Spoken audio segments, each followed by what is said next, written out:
Hi, my name is Jocelyn Aguilar, and I'm reporting live from Channel University of Houston Downtown 1 with the important news of Houston urbanization and its impact on ecology. Now turning to Rosa.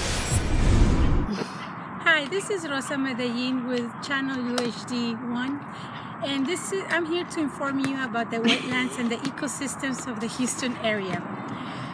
According to the City of Houston, the population as of January of 2018 is 2.3 million, and the city's land is about 669 square miles. The ecoregions of the Houston area consist of coastal wetlands, coastal prairies, marshes, and coastal sand plains. Houston's prairie systems are the most endangered ecoregions due to overgrazing. The effects of urbanization has a great impact in the wetlands here in Houston. Wetlands are areas between land and water that vary in frequency and may connect with bodies of waters. Wetlands are an essential ecosystem to store water and to improve its quality. This type of ecosystem provides vital habitat to wild plants and animals. However, the urbanization increase in the greater Houston metropolitan area has increased and contributed to the reduction of wetlands, affecting the fauna to extreme measures. Decreased population of plants such as shoal grass, woodland grass, mangroves, sedge, rush, and cattail have decreased due to urbanization. Houston is one of the cities without unrestricted construction, meaning that developers can build residential or commercial businesses in natural areas. With better planning and development management from the local government agencies, it's possible for urban growth and wetlands to coexist. Current research led by Dr. John Jacob from the Texas Community Watershed states that due to rapid development, the wetlands are lost, and an estimated 29%, equivalent to 15,859 acres of wetlands, have lost in the past 30 years. Hi, my name is Marissa Tarango, and I am reporting live to you from the University of Houston channel. I'm reporting from an area that when you think of Texas, you think of greenery and you think of horses or cows, but I'm reporting today because that used to be what Texas predominantly looked like. Today, it predominantly looks like a city, but I think it's important to see what it once was, or what some parts, down to 1% of our Texas, looks this way. Because a lot of the times urbanization has taken over nice green areas, and the urbanization includes transportation, housing, municipalities that take over normal habitats that were once abundant in species, and we have made them come out of their normal habitat areas and come into urbanized areas. But it's important to note what the landscape was for many years. If you'll background, you will notice that there's a lot of shrubbery, trees, that is rich in animals, different species such as rabbits that provide food for the coyotes that are back there. There's wild boar, there's also deer, and sometimes we've seen a bobcat in that area, because that's still an area that has not been touched by urbanization. If you'll look to the front of this foliage, you'll see that has been touched by urbanization, in that has been cut down to provide a habitat for humans, which would be a backyard. In this area, you'll also see that there is a pond. This pond is a migratory area for the whooping cranes and some types of birds that actually come once or twice a year. In this picture, you can see a barrier to protect the land. This is actually saltwater and freshwater, what's considered brackish. These are the areas that we need to protect.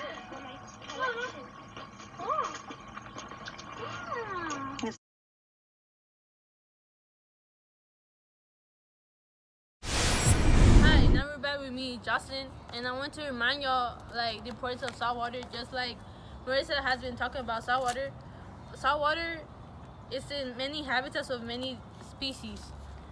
Just like for plants that live in saltwater, they have developed and grown. So it is important to have saltwater in their environment because plants is a resource that many species need. If plants living in saltwater go extinct, many other species living in the same environment can go extinct too. For example, seagrass. They have lived for many years in saltwater environment.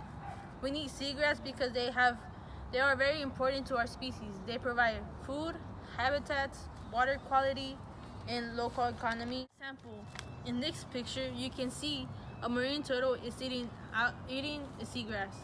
So now you know that seagrass is very important to our environment. So we need to keep this salt water that keeps them living. Thank you for listening. Urbanization is something that eventually happens in any developing country as the populations condense into smaller cities and towns. After Texas was readmitted to the Union, it started fast-tracking its urbanization. Houston became a port of entry in 1870, and many free slaves opened businesses. Agriculture began to decline, and industrialization fueled the move from rural areas to urban ones. Urbanization of the greater Houston area started to boom back in the 1940s when highways such as Gulf Freeway were developed. An increase in population caused increase in infrastructure for transportation, highways, skyscrapers, and suburbs, causing the displacement of animals and decimation of habitats. With new technology came damaging effects to Houston's ecology, and is still on the rise today in 2018. The Gulf Coast of Greater Houston area is home to over 500 different species, and these species are becoming increasingly harmed due to urbanization. For example, pelicans are a key part of the local ecology, and more deaths of these birds happen each and every year. In 2015, more than 40 pelicans were found dead after landing on highways and being hit by oncoming cars. Again, in 2017, over 500 birds of different species were found dead after flying into tall buildings that were on their route of migration. Plants and trees that were once abundant in the Gulf Coast of Houston are now being damaged due to new structures and homes, causing them to be cut down instead of healthy. The trees you can see in this picture used to be vibrant oak trees until their roots were covered by concrete and sidewalks. The coast of Galveston is a known spot for tourists to go in Texas, and one activity many tourists enjoy are bird watching tours. These tours attract bird enthusiasts and bring in money. With the loss of trees and death of many local birds, tourists become less popular, and therefore the money stops. The need for the ability to rescue and treat Galveston Bay Area birds first came to the attention of Galveston Bay Area, Texas master naturalist. The Injured Bird Response Plan was presented by the Plastic Pollution Prevention, and in the first year, over 350 injured birds and from different species have been transported and taken care of. To ensure that less animals are harmed and less trees are left to die, there needs to be restrictions on construction and needs to be reservoirs set in place for local animals and plants. I'm in a park that is actually a wildlife preserve. It's in Anahuac. And this side is protected, and the public can come out and fish. On the other side, you can see that it's been urbanized. There are homes in that area. On the other side, it's where humans and animals coexist.